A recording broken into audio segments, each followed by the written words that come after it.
Thiam, le leader générationnel qu'il nous faut. La Côte d'Ivoire donc traverse une période où le choix d'un vrai leader est essentiel pour son avenir. Si le président Houphouët-Boigny a su poser donc les bases de l'unité, de la paix, et si l'appel à de Daoukro lancé par le président Bédié et ignoré par le M. Ouattara et le RDR a échoué à tenir donc ses promesses, il est temps, chers amis, donc de regarder vers donc une nouvelle génération de dirigeants capables de redonner donc espoir et fierté au peuple ivoirien. Et ça, c'est donc vraiment donc important. Parmi donc les leaders potentiels, M. Tidjane Thiam s'impose comme une évidence. Il incarne donc un leadership moderne et éclairé sur trois aspects essentiels: son intelligence, son humanité et sa capacité à agir. Sur le plan intellectuel, cher ami, M. Tidjane Thiam est un homme brillant. Son parcours donc dans les grandes institutions donc internationales montre qu'il comprend donc les défis économiques et qu'il peut donc apporter donc des solutions concrètes pour l'avenir de la Côte d'Ivoire. Sur le plan humain, il se distingue, cher ami, par donc son aspect des autres et sa capacité à écouter.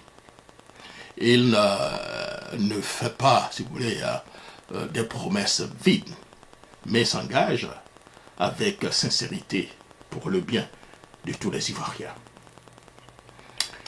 Sans discrimination, et ça c'est important. Sur le plan donc de l'action, il est donc le modèle donc de rigueur et d'efficacité. Là où beaucoup parlent, Tidjane Thiam agit. Il a prouvé qu'il pouvait donc transformer donc des projets ambitieux en réussite concrète, cher ami. L'événement donc récent organisé par Taxt est donc un avant-goût de ce que sera donc la campagne unique, marquante et impressionnante. Une campagne où même donc les plus hésitants, disons à tort ou à raison, finiront donc par comprendre ce que nous autres nous avons vu venir ces dernières années et jusqu'à aujourd'hui. La solution, moi, qui est donc il est l'homme qu'il faut. Thiam donc incarne, cher ami, le changement. Lors donc de son récent meeting à Paris, M. Thiam a partagé donc ses réflexions profondes et marquantes, j'allais dire, qui révèlent la vision qu'il porte pour l'Afrique et surtout pour la Côte d'Ivoire. Il est essentiel pour Tidjane Thiam de continuer donc à communier avec donc la diaspora ivoirienne qui joue donc un rôle clé dans la transmission donc de son message. La diaspora plus sensible aux réalités globales et aux attentes donc des leaders forts est donc en mesure de simplifier et de transmettre, cher ami, son projet de manière claire et sensible à toute la Côte d'Ivoire. En réalité, c'est toute l'Afrique qui attend avec impatience son avènement. Aujourd'hui, la Côte d'Ivoire a besoin donc d'un leader qui réconcilie donc le peuple, renforce notre unité et fasse briller notre pays à l'international. Tidjane Thiam est ce leader. Il incarne l'avenir, la stabilité et le progrès dont nous avons besoin pour faire face aux défis de demain. Faisons le choix donc d'un homme qui fera donc la différence. Tidjane Thiam est cet homme. Alors, chers amis, ce que nous allons faire maintenant, donc, c'est analyser puis interprétation du discours de M. Tidjane Thiam à Paris. Je veux faire en Côte d'Ivoire, mais ceux qui travaillent avec moi maintenant le savent. Moi, je crois beaucoup en récompenser et ceux qui font bien et le dire. C'est vraiment très important. C'est une des batailles que je mène aujourd'hui en Côte d'Ivoire, une bataille contre une certaine tendance à ne voir que le négatif. Donc vraiment, je saisis chaque occasion, chaque fois que les gens font bien, de le dire de les saluer et de les remercier. Et je souhaite qu'on fasse ça de plus en plus. Donc, de nouveau, merci à vous.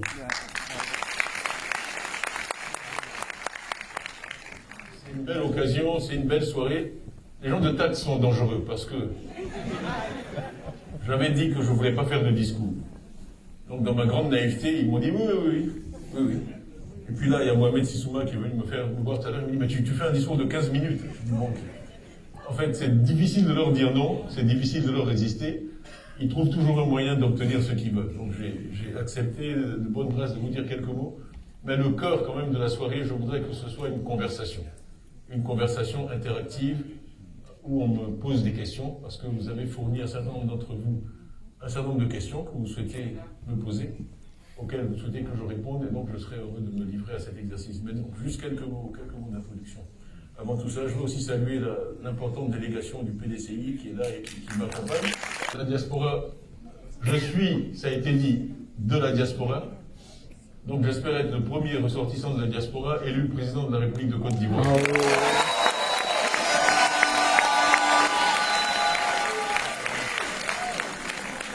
C'est juste ça que je voulais ajouter, ça aurait été dommage. Désolé, Président, pourtant c'est la bonne partie. Voilà. Donc, je vais vous dire pourquoi, dans le reste de la soirée, pourquoi je crois que c'est une ambition louable et réalisable. Donc, en tout cas, merci d'être là ce soir. J'espère qu'on va avoir des débats riches et je vous souhaite de passer une bonne soirée à votre compagnie. Le discours prononcé par M. Tidiam Thiam à Paris, en disant que les échanges qu'il a eus avec la diaspora témoignent, cher ami, donc d'une vision claire et ambitieuse pour l'Afrique, et plus particulièrement pour la Côte d'Ivoire, à travers donc ces déclarations. Il aborde donc des thématiques fondamentales, cher ami, notamment donc le leadership, le développement économique et la préservation donc des valeurs africaines. Ce qu'on appelle le downside et l'upside, les anglo-saxons savent ça, et je pense que culturellement, on est trop orienté vers le downside. Chaque fois que vous appelez quelqu'un pour lui poser quelque chose, son premier réflexe, c'est de penser, ah si ça va pas, et si ça va pas de travailler. L'anglo-saxon, son premier réflexe, il commence déjà à rêver à la maison plus grande qu'il va acheter quand il aura réussi son coup, que son bonus va arriver, et puis sa voiture, non, il sort du bureau, il dit, non mais c'est rien. Il est déjà en train de... Un des premiers conseils, quand je suis arrivé à Londres, j'ai regardé les prix. Ouais, Londres, c'est quand même... Vraiment, j'avais un appartement à Paris, et je n'osais pas acheter un appartement une maison à Londres. C'était juste trop cher.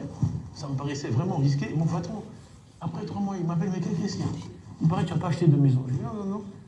Et parce que, oui, mais je suis inquiet, parce que ici, je suis français, je suis arrivé ici, ça se passe mal et tout. Il dit, mais vous les Français, voilà tout ce qui ne va pas chez vous. Et il m'a dit une phrase que je n'ai jamais oubliée. Il m'a dit, plan for success, and success will follow. Voici donc une analyse, cher ami, détaillée donc de ces propos. D'abord, le premier point que nous pouvons certainement faire, le premier point, c'est donc la confiance en soi et le dépassement donc des mentalités limitantes. Voilà ce que M. Tidiam Thiam dit en ce sens. Un des virus qu'on nous a inculqués donc en Afrique, c'est donc le manque de confiance en soi. Il faut arrêter avec cette mentalité qui fait donc reculer des gens qui ont donc la baraka. Moi, je n'ai jamais peur donc de prendre des risques de toute ma vie. J'en ai donc pris et j'en prendrai. Nous sommes trop orientés vers donc le downside. En somme, cher ami, une interprétation que nous pouvons donc faire ici, M. Tidiam Thiam pointe donc du doigt l'un des principaux freins au développement africain. Le manque de confiance en soi. Ce virus, selon lui, empêche donc de nombreuses personnes talentueuses et compétentes de saisir donc les opportunités à leur portée. Il donc insiste donc sur la nécessité donc d'abandonner cette mentalité défaitiste, symbolisée donc par une obsession, cher ami, du downside, les risques, j'allais dire, et échecs potentiels, pour adopter donc une approche, j'allais dire, audacieuse et provocatrice.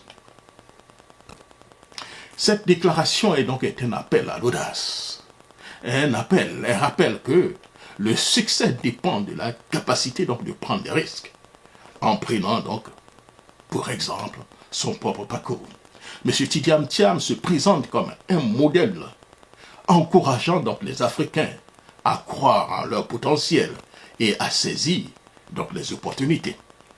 Deuxième point donc de son analyse de M. Tidiane Thiam, c'est donc une réforme donc des priorités économiques, privilégier donc les nationaux. Et ça c'est très important. Voilà ce qu'il dit en ce sens. Les chefs d'État africains passent trop de temps avec donc des investisseurs donc, étrangers. C'est 90% pour eux et 20% pour les nationaux. Il faut donc traverser donc cette tendance aujourd'hui et bâtir nos champions à travers donc nos PME. Il nous faut donc aujourd'hui donc de très grandes entreprises ivoiriennes. Et ça c'est très important, nous l'avons toujours souligné. Monsieur Thiam critique ici la dépendance excessive des gouvernements africains vers donc, les investisseurs étrangers. Et celui que cette approche profite principalement aux étrangers, régulant donc les secteurs locaux à un rôle marginal. Pour lui, il est donc impératif de renverser donc cette dynamique en plaçant donc les entrepreneurs et les PME nationaux au centre des politiques économiques. Cette déclaration donc révèle donc une vision nationaliste et pragmatique du développement économique. M. Thiam a donc appelé à créer donc des environnements favorables pour que les investisseurs africains deviennent donc des champions capables de rivaliser à l'échelle internationale. En Côte d'Ivoire, cela donc passera donc par des réformes structurelles qui soutiennent donc les PME locales et favorisent l'émergence donc de grandes entreprises ivoiriennes. Le troisième point de son discours, de son allocution, pour ne pas dire son échange avec donc, la diaspora, c'est l'importance donc, de l'expérience et donc des conseils avisés. Voilà ce qu'elle dit. Je vais souvent voir le président Obasanjo. Il me reçoit et me donne beaucoup donc, de conseils. C'est donc l'un des plus sages hommes d'Afrique qui a donc ramené donc, les civils au pouvoir et s'est donc retiré tranquillement. Vous savez, quand des gens ont donc à un certain âge, il faut mieux donc les voir comme conseillers, pas comme patron. Cette réflexion, pour moi, met en avant donc la valeur de l'expérience et du mentorat. M. Tidiane Thiam cite un exemple l'ancien président nigérien, M.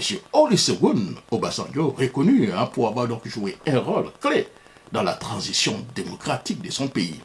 Il propose ici donc une approche équilibrée d'un rôle des anciens leaders. Les considérer comme des conseillers respectés plutôt que donc des dirigeants donc actifs. Et ça c'est très important. Cette observation pourrait donc être interprétée comme une critique directe donc des dirigeants africains qui s'accrochent donc au pouvoir, souvent au détriment donc de la transition générationnelle, en favorisant donc le conseil et le transfert donc d'expérience. M. Tidiane Thiam prend donc une gouvernance où les jeunes générations prennent donc les rênes tout en s'appuyant donc sur la sagesse des anciens. Quatrième point donc, de l'analyse du discours de l'intervention de M. Tidiane Thiam, c'est donc la préservation donc, des valeurs africaines. Voilà ce qu'il dit. Nous devons donc être fermes et attachés donc, à nos valeurs. Nous avons trop perdu. Dans cette déclaration, M. Thiam appelle donc à un retour donc, aux valeurs fondamentales qui ont toujours défini donc, la société, les sociétés africaines, telles que l'intégrité, la solidarité, le respect donc des traditions. Il semble donc déplorer une certaine érosion, cher ami, de ces valeurs face donc, aux influences extérieures et aux dérives internes. Cette position reflète donc un désir, cher ami, de réconcilier modernité et authenticité. Authenticité, cher ami. Pour Thiam, le développement donc, de l'Afrique doit se faire sans renoncer à son identité culturelle et à ses principes fondamentaux, pour ne pas dire à ses principes, cher ami, fondamentaux. Cela donc implique donc une gouvernance éthique et un développement économique qui respecte donc les spécificités africaines. Chers amis, en conclusion, une vision donc ambitieuse et pragmatique de M. Tidjane Thiam. Le discours du président du PDCID à M. Thiam à Paris se distingue donc par sa lucidité et son ambition. Il adresse, chers amis, donc les enjeux cruciaux pour l'avenir de l'Afrique, la confiance en soi, la transformation économique, la valorisation donc de l'expérience et la préservation donc des valeurs. En se positionnant comme homme actif, capable de prendre donc des risques et de proposer donc des solutions concrètes, M. Thiam montre qu'il comprend, cher ami, donc les défis auxquels la Côte d'Ivoire et l'Afrique sont confrontés. Ces paroles résonnent comme un appel à l'audace, à l'autonomie et à un leadership renouvelé, capable de placer l'Afrique sur la voie de la prospérité. Alors, chers amis, voilà donc un peu mon interprétation et analyse des échanges que M. Tidjane Thiam a eu avec la diaspora africaine. C'était donc Jacques Roger. Merci et à très bientôt.